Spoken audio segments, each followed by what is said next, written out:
It seems like every high-end Android phone comes with a bunch of gimmicky stuff you don't necessarily want or care about. Enter the HTC 10, a high-end phone that focuses on the basics: design, performance, camera, and audio.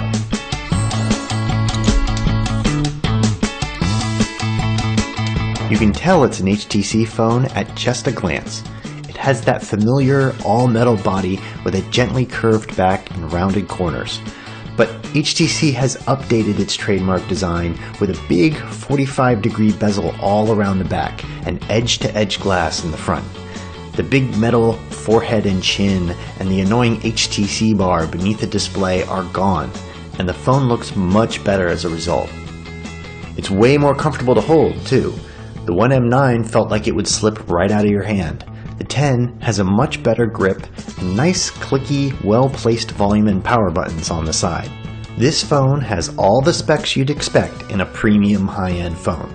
It's powered by a Snapdragon 820 chip, has 4 gigs of RAM, 32 gigs of storage with a micro SD expansion slot.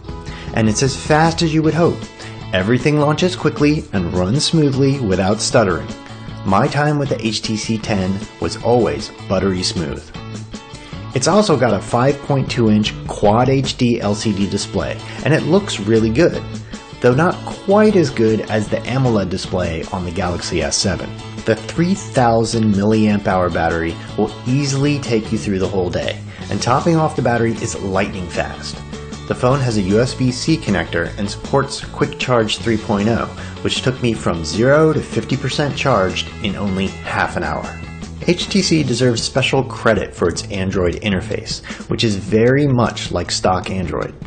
Yes, Blink Feed is still there to the left of the home screen, and the settings menu is rearranged a bit. Plus, you can download all kinds of fancy themes to customize your look. But the core interface looks and behaves like Android Marshmallow. It's fast, fluid, and familiar. And while the phone isn't totally devoid of bundled apps, there's a lot less bloatware than on most other top-tier phones. After blowing it last year with the 20-megapixel camera on the One M9, HTC is back with a killer camera. The 12-megapixel rear camera has big 1.55 micron pixels, a super-wide f1.8 aperture, optical image stabilization, laser autofocus, and dual-tone flash. It takes fantastic photos, on par with the very best Android phones you can buy. And even the 5-megapixel front camera has optical image stabilization, which is a first. The camera is intuitive and simple, with a Pro mode that gives you lots of control. Then there's Boom Sound, HTC's trademark focus on audio quality. Once again, it has produced one of the best sounding phones on the market. The dual speaker setup is sort of awkward, with a larger woofer firing downward at the bottom of the phone and a smaller tweeter on the front earpiece at the top. But in practice, it sounds pretty great. Headphone output sounds great too, especially if you go through the built-in audio tuning process. So HTC has delivered a phone that's really got it where it counts. It's got great design, a very good display, it's lightning fast, the software isn't too heavily modified from stock Android, it sounds great, and the camera rocks. So what's the problem? It's that $699 price tag. I'm not a fan of phones loaded with gimmicks, but at that price, I expect a little more something. Samsung gets away with that sort of pricing on the Galaxy S7 because it's got Samsung Pay, wireless charging, Gear VR, water resistance, and software features like multi-window and game streaming.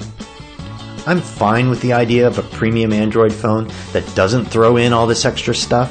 In fact, I welcome this simpler, focused approach. But I feel like $699 is too much to ask for. HTC is $100 to $150 off the mark here.